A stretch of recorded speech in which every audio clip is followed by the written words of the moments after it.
Sir আপনার কোম্পানিটা কি কোম্পানি ল্যাপটপে? এটা লেনোভো আছে। লেনোভো। আমারটা মানে একটু ছোট, অত বড় রেকর্ড নাই হচ্ছে, আমি। ঠিক আছে, রেকর্ড হচ্ছে। হুম, চলো।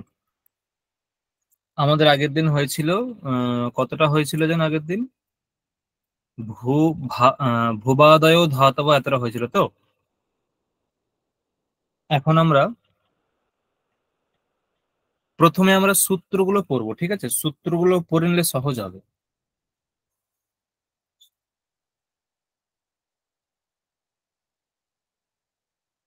সূত্রগুলো পড়ে নিলে সহজ হবে। দেখো, আমি লিখেই দিচ্ছি এখানে।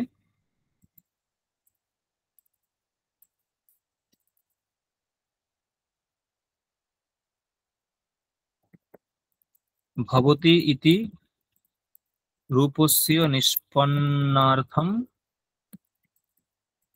অপেক্ষিতানি সূত্রাণি। প্রথমে তো দেখলাম যে ভুবাদয় ধাতবহারে লাগবে, ঠিক আছে।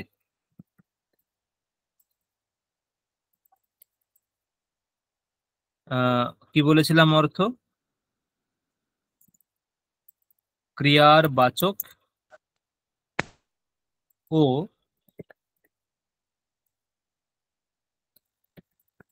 ভাদিগণে পঠিত ও ক্রিয়ার বাচক ভূ প্রভৃতি শব্দের ধাতু সংজ্ঞা হবে। তারপরে সূত্র হচ্ছে বর্তমানে লট। বর্তমানকালীন ক্রিয়ার বোঝাতে ধাতুর উত্তর লট লকার হবে। বর্তমানকালীন ক্রিয়া বোঝাতে ধাতুর উত্তর লট লকার হবে, ঠিক আছে।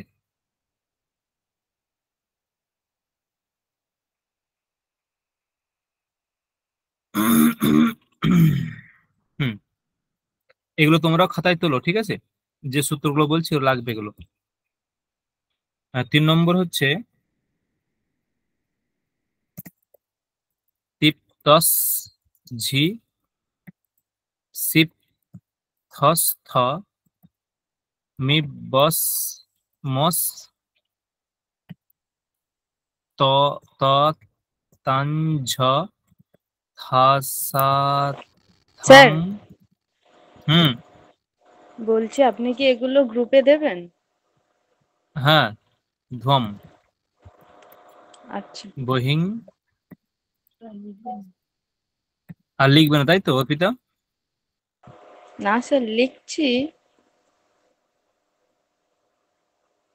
আমি পরে তোমার খাতাটা চেক করবো, ঠিক আছে, শেষে কতটা লিখেছি দেখবো।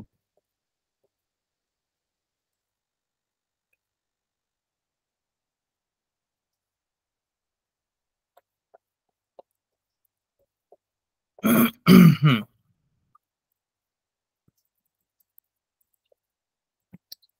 লকারের স্থানে টিপ প্রভৃতি প্রত্যয় আদেশ হবে।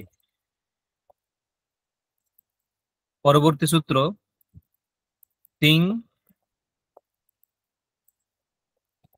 শীত সার্বধাতুকম। তিং প্রত্যয়ের এবং তিং প্রত্যয় সমূহের এবং শীত প্রত্যয়ের সার্বধাতুক সংজ্ঞা হবে। 5। স্যার হ্যাঁ, বলো। বলছি, স্যার বর্তমানে যেটা ভূ ধাতব, ওইটা স্যার দেখতে পাচ্ছি না। কোনটা? ওই আগেরটা ভূ ধাতু, হ্যাঁ। ওটা তুমি অনেকক্ষণ আগে লিখেছি।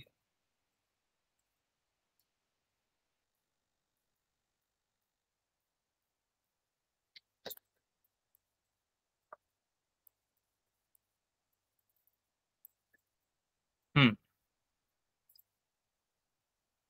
তিং শীত সার্বধাতুকম, তার হচ্ছে কর্তরি সব।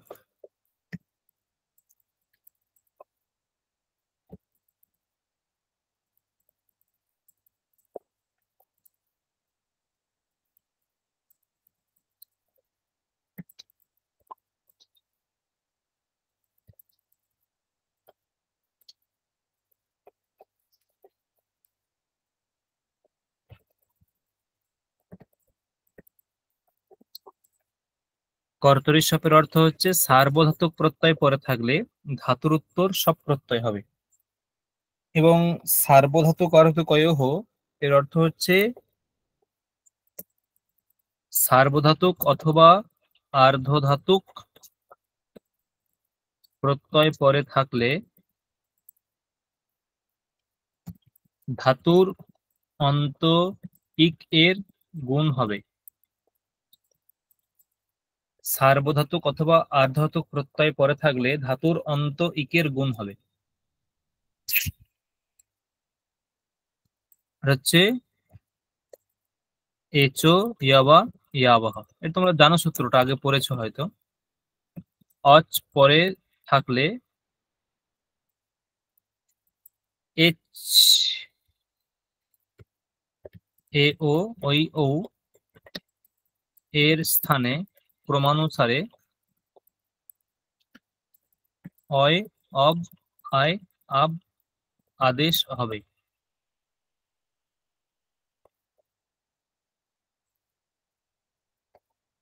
দেখো কার কতটা লেখা হলো সূত্রগুলো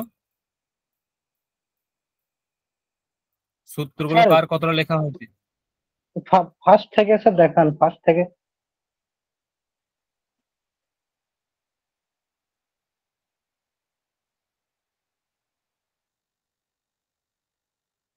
হুম,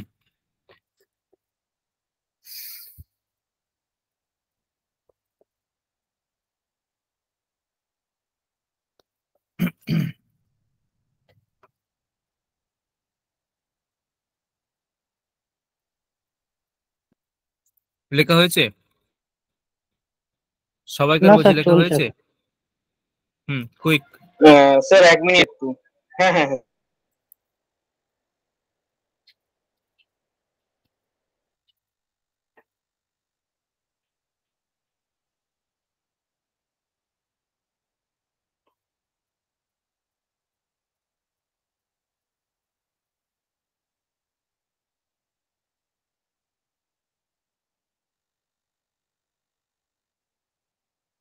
হুম, দেখো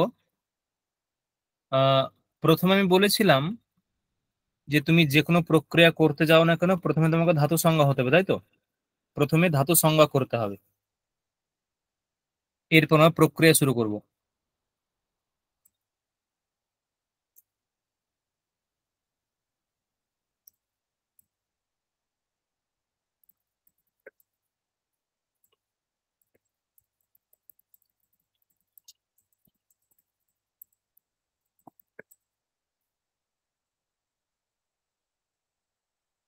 প্রক্রিয়া, ঠিক আছে না? এটা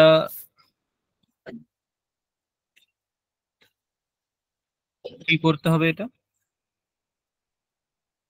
প্রথমে ভূ ধাতু, এর কি হবে? প্রথমে ধাতু সংজ্ঞা হবে। কোন সূত্র দিয়ে ধাতু সংজ্ঞা হবে? ধাতু সংজ্ঞা কোন সূত্র দিয়ে হবে? ভূবাদয় ধাতব। স্যার ভূবাদয় ভূবাদয় ধাতবহ। ধাতবহ, ঠিক আছে। ক্রিয়াবাচক কিন্তু ভাদিগণে পঠিত শব্দগুলি ধাতু সংজ্ঞা হবে স্যার। ভূবাদয় ধাতবহ, এই সূত্র ধাতু সংজ্ঞা হলো। এখন ধাতু সংজ্ঞা হওয়ার পরে আমরা কোন লকারে করতে চলেছি? এটা কোন লকার নিষ্পন্ন করছি? লট লকার। লট লকার, লট লকার। তাহলে লট লকার আনার জন্য কোন সূত্র লাগে? ভূ লট। লট লকার কোন সূত্র দিয়ে আসবে? বর্তমানে লট। বর্তমানে লট। লট। বর্তমানে লট সূত্রের অর্থ হচ্ছে যে বর্তমানকালীন কোনো ক্রিয়া, বর্তমানকালীন কোনো ক্রিয়া বোঝাতে ধাতুর উত্তর লট লকার হয়। বর্তমানকালীন ক্রিয়া বোঝাতে।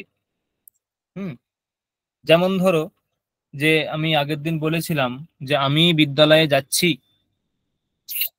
আমি বিদ্যালয়ে যাচ্ছি। যাচ্ছি এটার অর্থ হচ্ছে গমন করছি, বা যাচ্ছি মানে হচ্ছে গমন করছি বর্তমানে, যাচ্ছি মানে বর্তমানে গমন করছি। তাহলে গমন করছি এইরূপ অর্থ কি থেকে পাবো? না গম ধাতু থেকে। আর এই যে বর্তমানে এইরূপ অর্থ কোথা থেকে পাবো? তখন লট লকার আনতে হবে। তাহলে গমন করছি বর্তমানে, গমন করছি বর্তমানে, তাহলে গমন করছি এর জন্য গম, বর্তমানে এর জন্য লট। তাই গমন করছি বর্তমানে, তাহলে বর্তমানকালীন ক্রিয়া, গমন একটা ক্রিয়া, কিরকম ক্রিয়া না বর্তমানে বর্তমানকালীন ক্রিয়া, তাহলে বর্তমানকালীন ক্রিয়া বোঝাতে কি হবে? ধাতুর উত্তর লট লকার হবে। তাই আমরা ধাতুর উত্তর লট লকার করেছি। ঠিক আছে,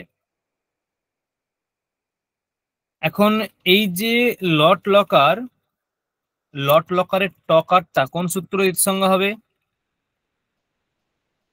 লট লকারের টকারটা কোন সূত্র সংজ্ঞা হবে? টিপ হ্যাঁ বলো। অনুবন্ধ লোপ হলন্তম হলন্তিয়াম, একদম হলন্তিয়াম সূত্র সংজ্ঞা হবে। আচ্ছা, আর একটা বলি, এই যে লয়ের পরে যে অকার, এটা কিন্তু চন্দ্রবিন্দু। ঠিক আছে, মানে এটা অনুনাসিক অকার। লয়ের পরে যে অকার ওটা কিন্তু অনুনাসিক অকার, তাহলে ওই অকারটার সংজ্ঞা হবে। তাহলে ওই লকারের পরে যে অকার, ওই অকারের সংজ্ঞা কোন সূত্র দিয়ে হবে বলো? লকারের পরে যে অকার, হ্যাঁ বলো।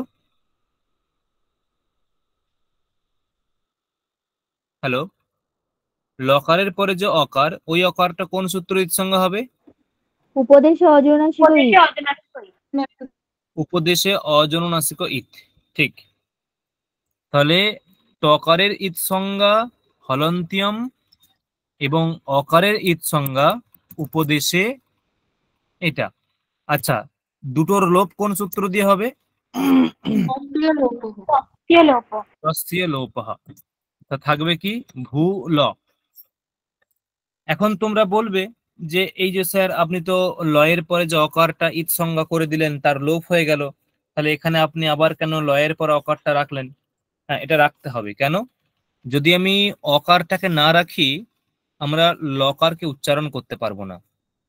লয়ের পরে যে অকারটা, এটা ইৎসঙ্গক, ঠিক কথা, ওটা অনুনাসিক, অনুনাসিক হওয়ার জন্য ইৎসঙ্গক, ঠিক কথা, ইৎসঙ্গক ঠিক কথা। কিন্তু ওটা লোপ হয়ে গেলেও ওকে আমি লোপ করার পরেও পরবর্তী স্টেপে ওই অকারকে থাকতে হবে, মানে লকারের সঙ্গে রাখতে হবে। কেন? আমাদের উচ্চারণের সুবিধার জন্য, যাতে আমরা উচ্চারণ করতে পারি লকার ভূ ল, এই উচ্চারণের সুবিধার জন্য লয়ের মধ্যে অকারটাকে রাখতে হবে। ঠিক আছে, তা এখন আমরা নিষ্পন্ন করছি ভবতি, এর জন্য কোন প্রত্যয় লাগবে? ভবতি এর জন্য কোন প্রত্যয় লাগবে? তিপ প্রত্যয়। সূত্র তিপ্তস ঝি, এই সূত্র দিয়ে ভূ তিপ। ঠিক আছে, ভূ তিপ। আচ্ছা, তিপ প্রত্যয়ের প্রকার কোন সূত্র দিয়ে ইৎসংজ্ঞা লোপ হবে? বলে দাও। তিপ প্রত্যয়ের যে প্রকার, কোন সূত্র দিয়ে ইৎসংজ্ঞা লোপ হবে?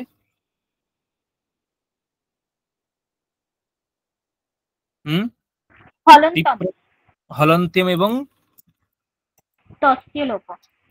তস্য লোপঃ দিয়ে ইৎসংজ্ঞা হয় লোপ হয়ে গেল ভূ তি। দেখো, আমি একটা সূত্র লিখিয়েছি এখানে উপরে, তিংশিত সার্বধাতুকম, মানে তিং প্রত্যয় কটা আছে? কটা তিং প্রত্যয়? 18টা। 18টা। সেই তিং প্রত্যয় সমূহের আমি নয়, মানে সূত্রকার একটা নামকরণ করেছে। তিং প্রত্যয় সমূহ মানে 18টা যে তিং প্রত্যয়, সেই তিং প্রত্যয় সমূহের একটা নামকরণ করেছেন সূত্রকার। কি নামকরণ? সার্বধাতুক। মানে ওই যে তিপ, তস ঝি সিপ থস থ মিপ বস মস এবং ত থেকে শুরু করে মহিং পর্যন্ত যে 18টা প্রত্যয়, এই 18টা প্রত্যয়কে আমরা সার্বধাতুক প্রত্যয় বলবো। কি প্রত্যয় বলবো? সার্বধাতুক প্রত্যয়। তাহলে তাহলে তিং প্রত্যয়ের সার্বধাতুক সংজ্ঞা হয়। আর শীত, শীত মানে কি? শীত মানে কি?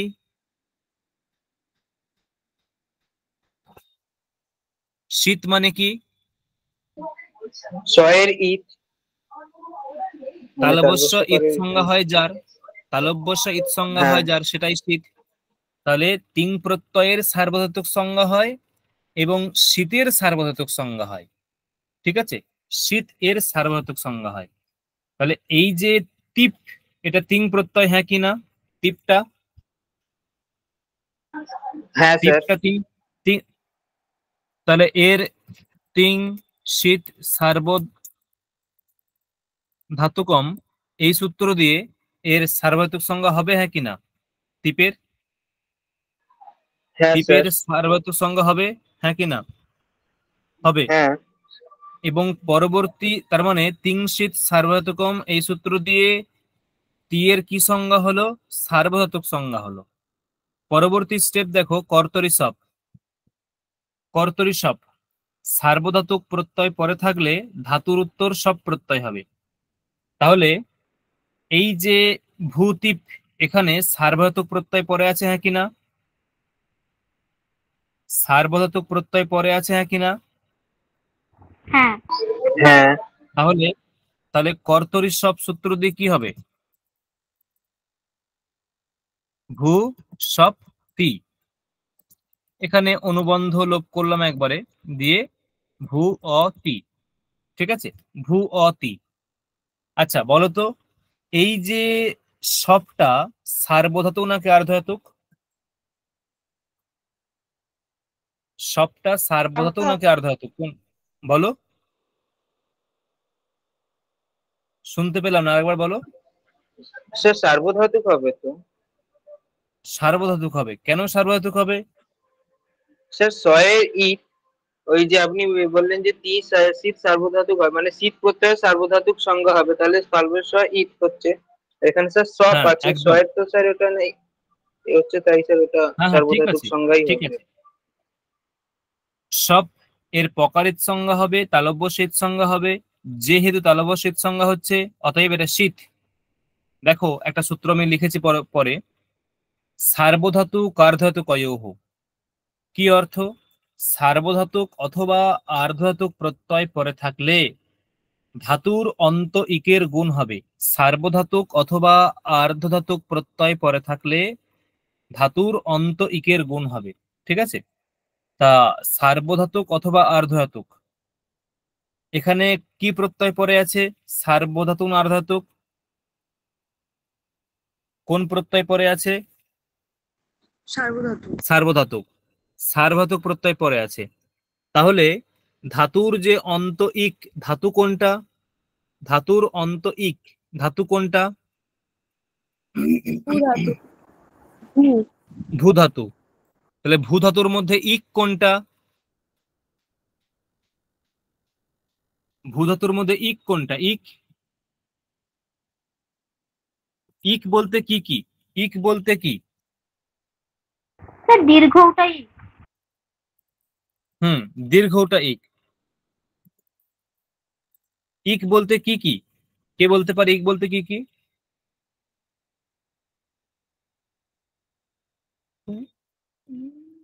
ইক বলতে কি কি?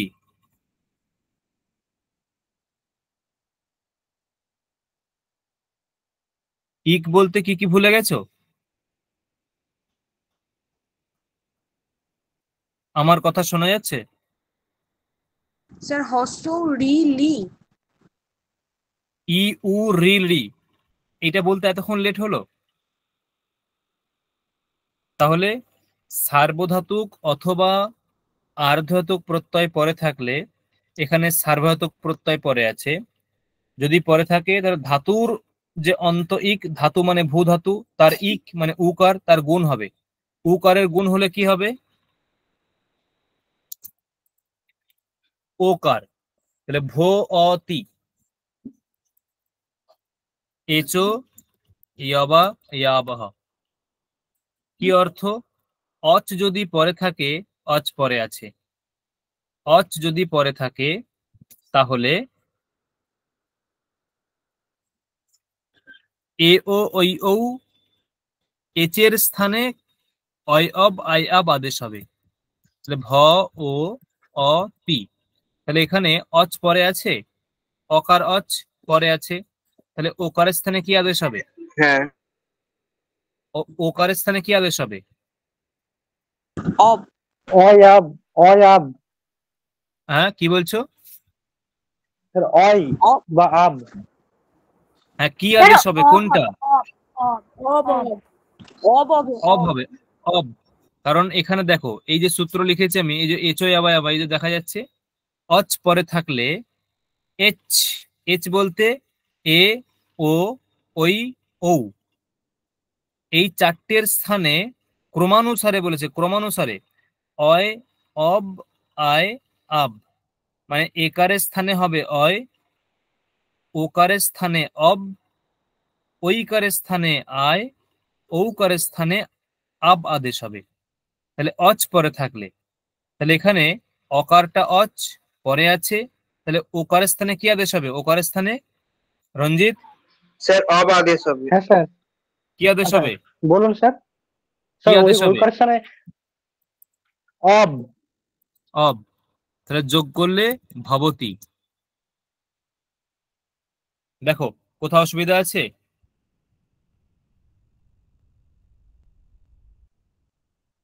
কোথাও অসুবিধা আছে ভবতি? না, না স্যার, বুঝতে পারছি এবার।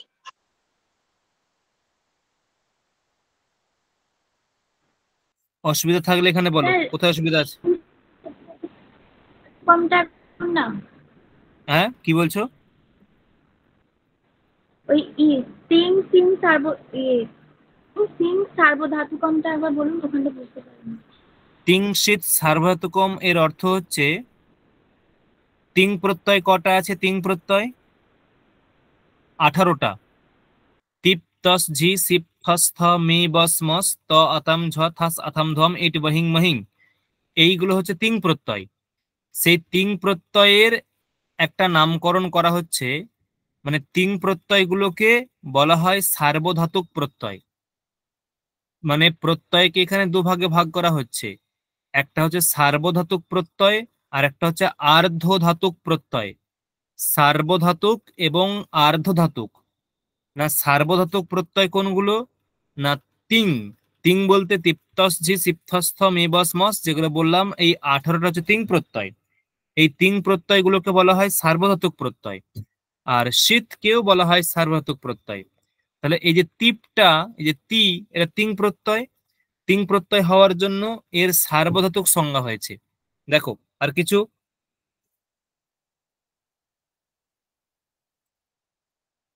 বোঝা গেছে?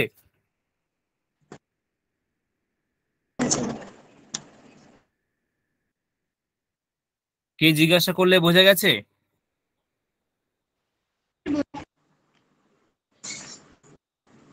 আচ্ছা, পরে দেখো, এটা গেল ভবতি, ঠিক আছে? এখানে একটা খেয়াল করে দেখো,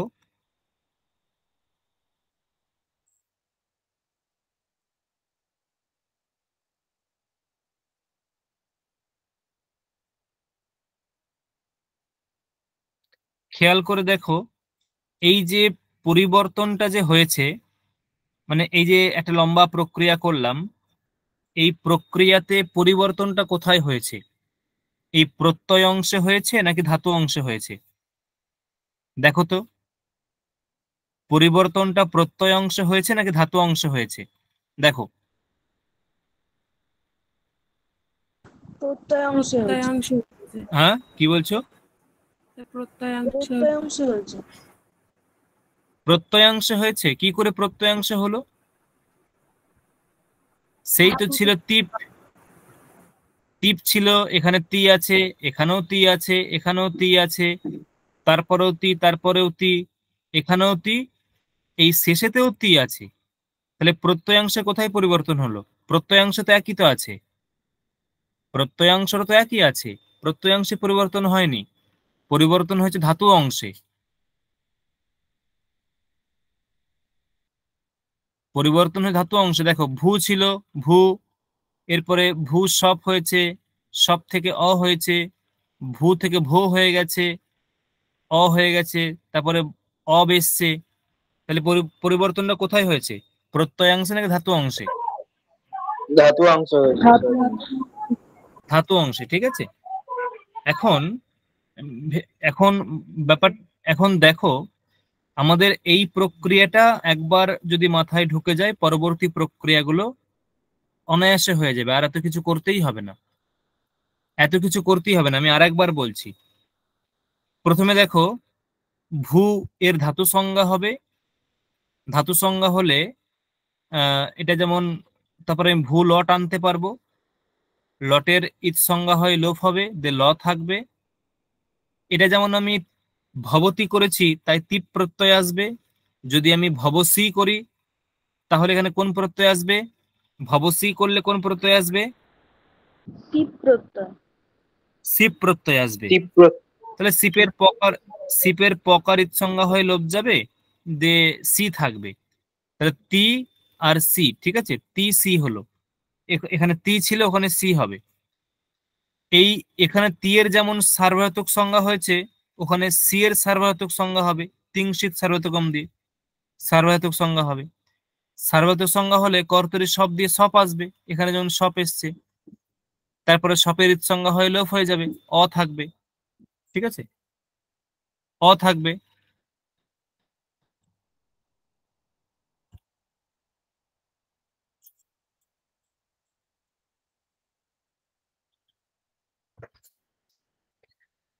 অ থাকবে। আর এই অ থাকার পরে সার্বধাতুক অর্ধাতুক অয় দিয়ে ধাতুর যে ইক তার গুণ হয়ে যাবে। গুণ হয়ে গেলে তারপরে এচো আবা সূত্র দিয়ে ওকারের স্থানে অব আদেশ হয়ে ভবতি বা ভবসি রূপ সিদ্ধ হবে। দেখো প্রক্রিয়াটা বুঝতে কোথাও অসুবিধা আছে?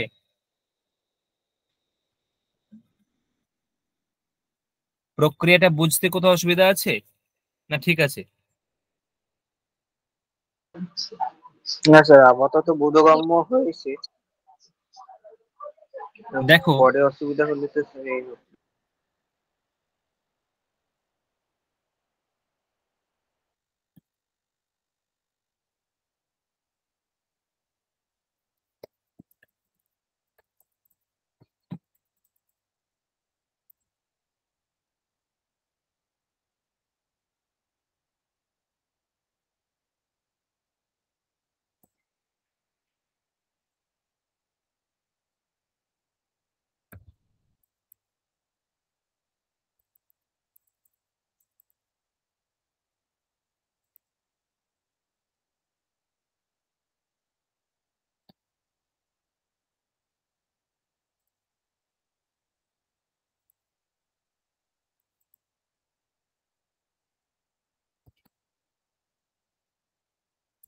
দেখো বোঝা গেল?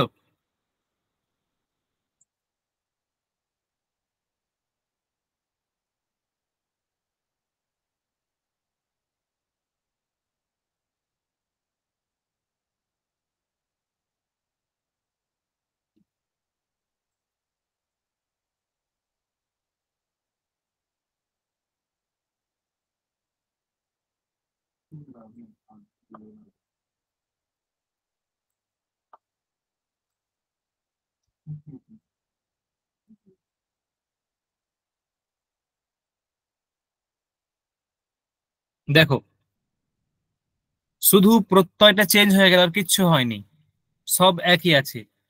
ওখানে তি ছিল, এখানে সিফ হয়ে গেল।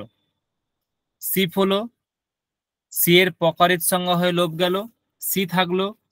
সি এর সার্বধাতুক সংজ্ঞা হলো, সার্বধাতুক সংজ্ঞা হওয়ার পরে সপ এলো, সপের ইৎ সংজ্ঞা হয়ে লোপ হয়ে অ থাকলো। সার্বধাতুক অর্ধাতুক অয় দিয়ে গুণ হয়ে ভো হয়ে গেল। এচয় অবয়ব দিয়ে ওকার স্থানে অবাদেশ হলো, দিয়ে ভবসি হলো। দেখো বুঝতে কোথাও অসুবিধা হয়েছে?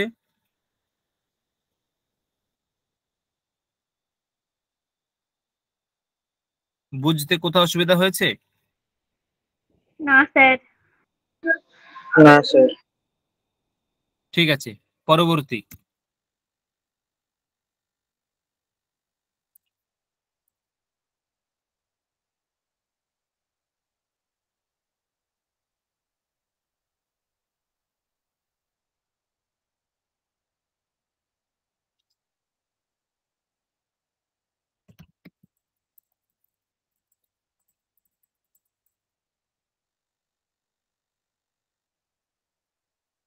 আচ্ছা, ভূ প্রথমে কি হবে?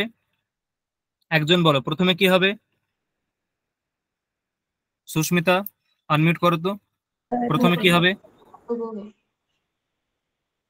ভূবাদয় ধাতব দিয়ে ভূটা সংজ্ঞা হবে। ধাতু সংজ্ঞা হলো, এরপরে কি হবে? কি আসবে? এরপরে বর্তমানে লট সূত্র দিয়ে লট লকারটা হবে। আর লট লকার। তারপর হলন্তিয়াম আর উপদেশে অজনাসিক ইট দিয়ে আর তস্যলোপ দিয়ে আমি একবারে অর্থাৎ অনুবন্ধ লোপ করে দিলাম। দে ভূ ল। এরপরে কি হবে? তারপর সূত্র কি? স্যার টস হবে, টিকটস জি, এই সূত্র দিয়ে টস প্রত্যয়টা হবে। তাহলে ভূ তস। এখন আমি করতে চলেছি ভবতঃ, তাই ভবত করার জন্য তস প্রত্যয় লাগবে। তস, টিপ তস। ঠিক আছে। আচ্ছা, এখানে কি হবে তসের? স্যার তারপর দন্তেশ্বটা তো থাকবে, কারণ ওটা তো ওই ন বিভক্ত তুষ্মা দিয়ে তো ওটা ইট হবে না। ইৎপঙ্গা হবে না, বা তাহলে এখানে কি হবে? তাহলে এখানে এবার সপ আসবে। ওই হ্যাঁ, আগে সবটা আসবে কেন? ওই তিন শীত সার্বধাতুকম ওর জন্য। তিং শীত সার্বধাতুকম, আর এই কর্তরি সূত্র শব্দ দিয়ে দিয়ে প্রথমে তসের সার্বধাতুক সংজ্ঞা হবে, তারপরে কর্তরি শব্দ দিয়ে কি হবে? সপ আসবে। তাহলে ভূ সপ তস। এখানে আমি অনুবন্ধ লোপ করে দিলাম একবারে, দিয়ে ভূ অ তস। এখানে কি হবে?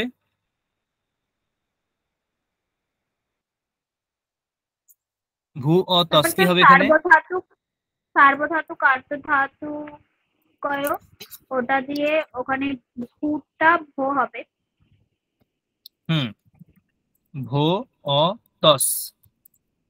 তারপর এচ অবয়ব সূত্র দিয়ে অব হবে।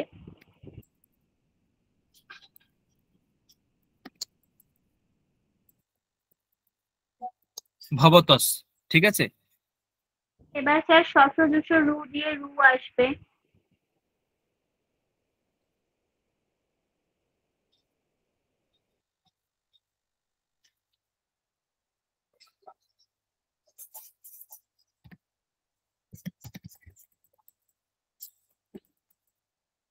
হুম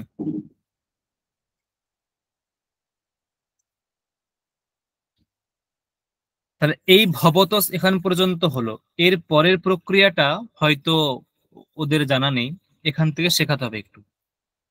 দেখো, এখানে সূত্র হচ্ছে শশজুষ রুহু সূত্র। শশজুষ রু সূত্র অর্থ হচ্ছে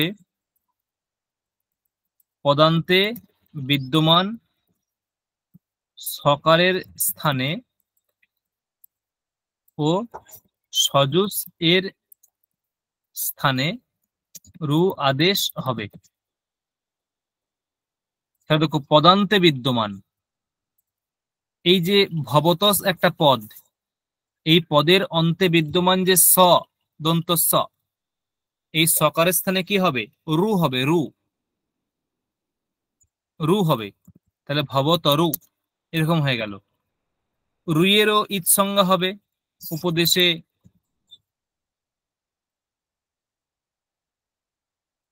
তস্যে লোপহ দিয়ে লোপ হবে, দিয়ে ভবতর হবে। ভবতর। এখানে একটা সূত্র আছে, বিরাম অবসান।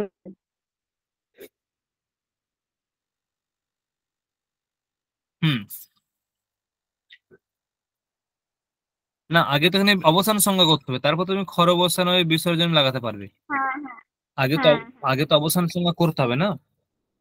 বিরাম অবসানম সূত্র দিয়ে কি বলছে? এর অর্থ হচ্ছে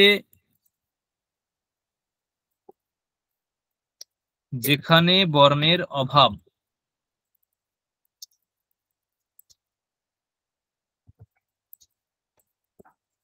বা যার পরে বর্ণের অভাব এই উভয়ের অবসান সংজ্ঞা হয়। যেখানে বর্ণের অভাব অথবা যার পরে বর্ণের অভাব, এই উভয়ের অবসান সংজ্ঞা হয়। যেখানে বর্ণের অভাব মানে কি? দেখো ভেঙে বলছি একটু। ভবতর, এই যে যেখানে বলতে, এই যে রয়ের পরে এখানে কোনো বর্ণ আছে? রয়ের পরে এখানে কোনো বর্ণ আছে, হ্যাঁ কি না? না। রয়ের পরে কোনো বর্ণ আছে? কোনো বর্ণ নেই।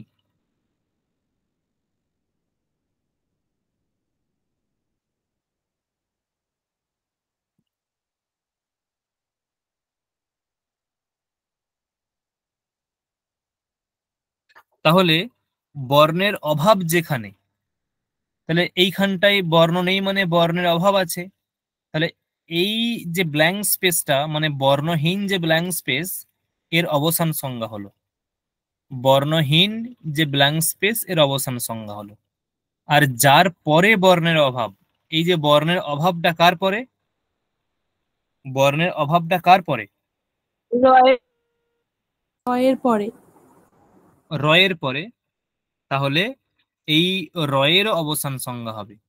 তাহলে উভয়ের অবসান সংজ্ঞা হবে। ঠিক আছে?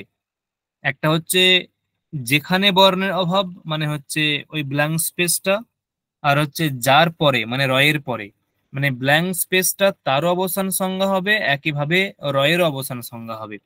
এখানে সূত্র হচ্ছে খর বসানয়োর বিসর্জনীয়। এর অর্থ হচ্ছে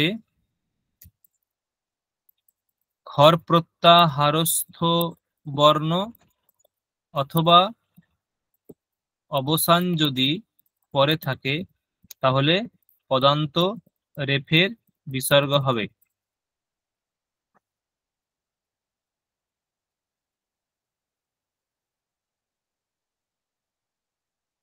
কি বললাম?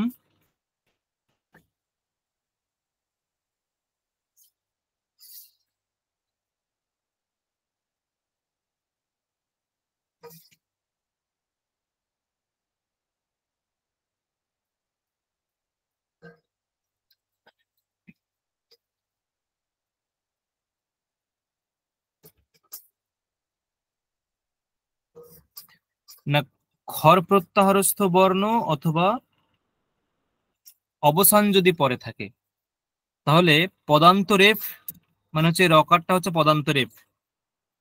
রকারটা হচ্ছে, হ্যাঁ, কত সংখ্যা? কত সংখ্যা?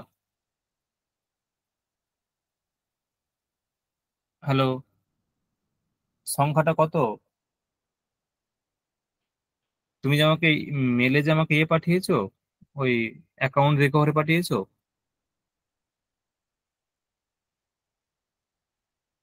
তো হুম, ঠিক আছে, নাও ক্লাস নিচে রাখ। হুম, তাহলে কি হলো না, দেখো পদান্ত রেফের বিসর্গ হবে। এই যে পদান্ত রেফের বিসর্গ হবে, ঠিক আছে? পদান্ত রেফ হচ্ছে এই রকারটা, পদান্ত রেফ হচ্ছে রকারটা। পদান্ত রেফ রকারটা কিন্তু কখন হবে? দুটো শর্ত আছে। যদি অবসান পরে থাকে, অবসান যদি পরে থাকে, অবসান যদি পরে থাকে, অথবা খর প্রত্যাহারস্থ বর্ণ যদি পরে থাকে।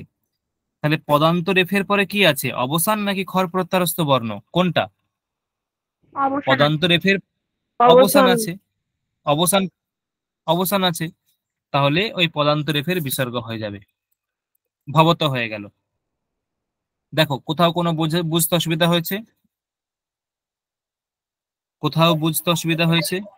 না স্যার। হ্যাঁ স্যার, আমাকে একবার বুঝিয়ে দিন। আমি ঠিক বুঝতে পারিনি এটা। হ্যাঁ আমি ঠিক স্যার বুঝতে পারিনি, আমাকে একটু বুঝিয়ে দিন। হ্যাঁ, কোনখানটায় বলো, কোনখানটায় ভবতরু অসুবিধা থেকে হয়েছে বলো। ওইটা, হ্যাঁ, এই ভবতরু থেকে একটু বুঝিয়ে দিন, ভবতরু থেকে। এই ভবতরু এখান থেকে। হ্যাঁ, দেখো এখানে দন্তস্ব পদে ভবতস, এটা একটা পদ, ভবতস এটা একটা পদ। পদের অন্তে বিদ্যমান কি দন্তস্বকার, সেই দন্তস্বয়ের স্থানে রু আদেশ হলো। দন্তস্বয়ের স্থানে রু আদেশ হলো কোন সূত্র দিয়ে? সচজুস রু এই সূত্র দিয়ে। দন্তস্বয়ের স্থানে রু আদেশ হলো কোন সূত্র দিয়ে? সসজুস রু এই সূত্র দিয়ে। ঠিক আছে, রু আদেশ হলো। এখন এই যে রুয়ের যে উকারটা ঈদ সংজ্ঞা হবে উপদেশে অজ অনুনাসিক ঈদ দিয়ে, এবং তসসিল পদে লোপ হয়ে যাবে। মানে উকারটা ঈদ সংজ্ঞা হয়ে লোপ হয়ে যাবে, দিয়ে থাকবে ভবতর। ভবতর থাকলো, এই রকারের অবসান সংজ্ঞা হবে রক। এখানে একটা সূত্র আসবে বিরাম অবসানম। বিরাম অবসানম কি বলছে? যেখানে বর্ণের অভাব, যার পরে বর্ণের অভাব, এই উভয়ের অবসান সংজ্ঞা হয়। যেখানে বর্ণের অভাব, যেখানে বলতে দেখো এই যে রকার, ভবতর লিখেছি, রকার, রকারের পরে এই যে স্পেসটা, এখানে কোনো বর্ণ আছে? আছে, হ্যাঁ কি না? না। নেই। তাহলে যেখানে বর্ণের অভাব, বর্ণ নেই মানে বর্ণের অভাব আছে, মানে ওই ব্ল্যাঙ্ক স্পেসটার কাছে বর্ণের অভাব আছে। তাহলে বর্ণের অভাব যেখানে, তার অবসান সংজ্ঞা হবে। বর্ণের অভাব যেখানে, তার অবসান সংজ্ঞা হবে। অন্যদিকে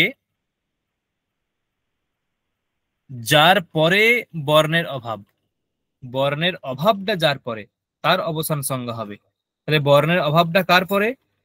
রয়ের পরে।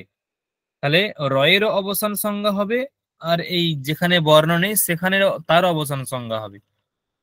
তাহলে তারপরে খরবসানয়ের বিসর্জনীয় বলছে যে পদান্ত যে রেফ, তার বিসর্গ হবে। রেফ মানে রকার। পদের অন্তে বিদ্যমান যে রেফ বা রকার, তার বিসর্গ হবে। কিন্তু কখন হবে? পরে যদি অবসান থাকে অথবা খর প্রত্যাহারস্থ বর্ণ থাকে। এখানে পদান্ত রেফ হচ্ছে এই রকারটা, তার বিসর্গ হবে। কেন হবে? কারণ এই যে অবসান পরে আছে, সেই জন্য দিয়ে ভবত হয়েছে, ভবতঃ এরূপ হয়েছে। কোথাও অসুবিধা আছে এরপরে? না, এবারে বুঝতে পেরেছি। ভবত, ভবতঃ হয়ে গেল।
দেখো, বোঝা গেছে? শুধু প্রত্যয়টা চেঞ্জ হলো, এটা ছিল তস, এটা হলো থস। বোঝা গেছে, হ্যাঁ কি না? হ্যাঁ। হ্যাঁ স্যার। হুম, বোঝা গেছে? হ্যাঁ।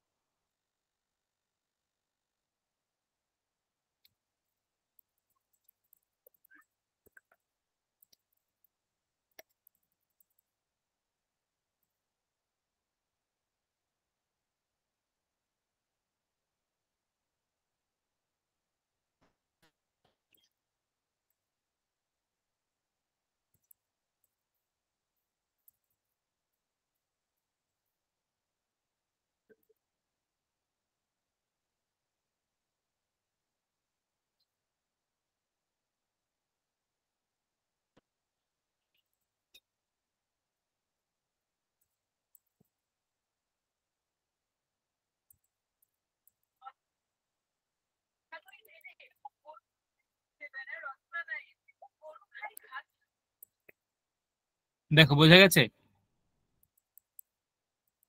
হ্যাঁ স্যার। শুধু প্রত্যয়টা চেঞ্জ হবার, কোথাও চেঞ্জ হবে না।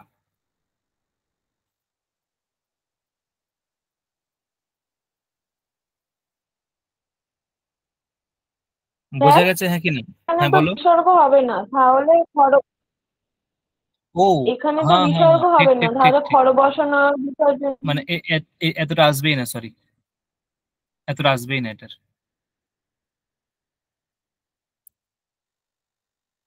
ঠিক, এতটা আসবেই না। ভবথ এখান পর্যন্ত হবে।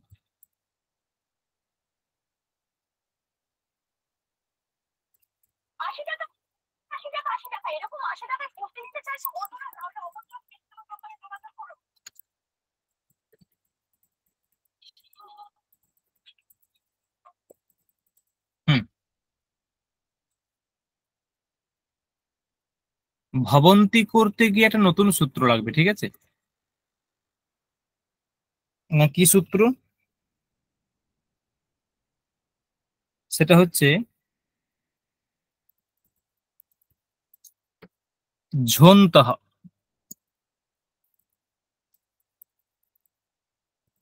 ঝি প্রত্যয়ের শুদ্ধ ঝকারের স্থানে অন্ত আদেশ হবে। অন্ত,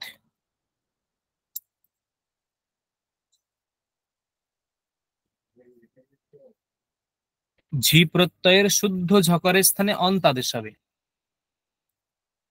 দেখো, ভূ ভুবাদয় ধাতবঃ। ভূ লট, বর্তমানে লট। ভূ কোন প্রত্যয় হবে এখানে? কোন প্রত্যয় হবে? ঝি ঝি হ্যাঁ, ঝি হবে স্যার, ঝি ঝি ঝি। তিপ তস ঝি, সিপ থস থ।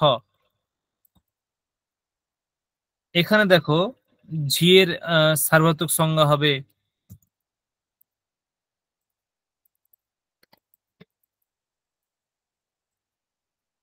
সার্বধাতু, সার্বধাতু কম, এবং কর্তরি সব দিয়ে সব হবে যে ভূ সব ঝি।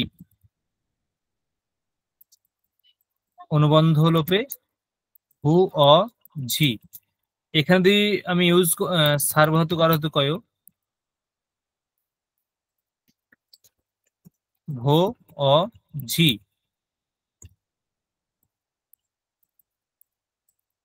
এচো ইয়াবা ইয়াবাহ করে ভব ঝি। এখানে ঝন্ত করলাম। এখানে শুদ্ধ ঝকার বলতে কোনটা? দেখো, ঝি এর মধ্যে শুদ্ধ ঝকার হচ্ছে এই এই ঝকারটা, ঝটা। এর স্থানে কি আদেশ হবে? দেখো, অন্ত। অন্ত নয় কিন্তু, অন্তে। অ নয় তো হসন্ত, অন্ত। অন্ত কিন্তু নয়, অন্ত, এটা মাথায় রাখবে। এটা হসন্ত হবে, অন্ত নয়, এটা হচ্ছে অন্ত। তাহলে অন্ত বসালাম। নেক্সট স্টেপ, ভব অন্ত ই, ভব অন্তি। তাহলে কি হবে এরপরে যোগ করলে? ভবন্তি। ভবন্তি হবে না ভবান্তি হবে?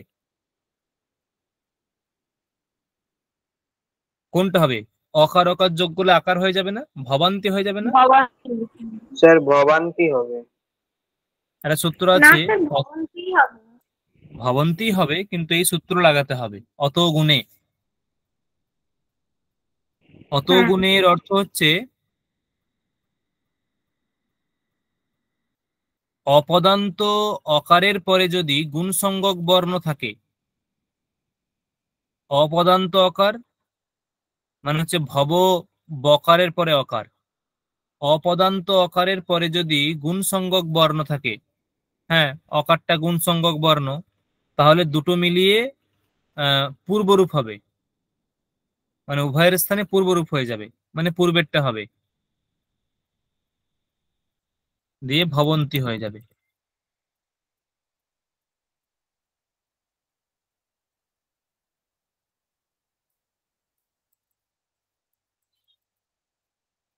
দেখো বোঝা গেল মোটামুটি এতটা ভবন্তি পর্যন্ত। ওইদিকে শুধু মিপ বস মসটা বাকি থাকলো।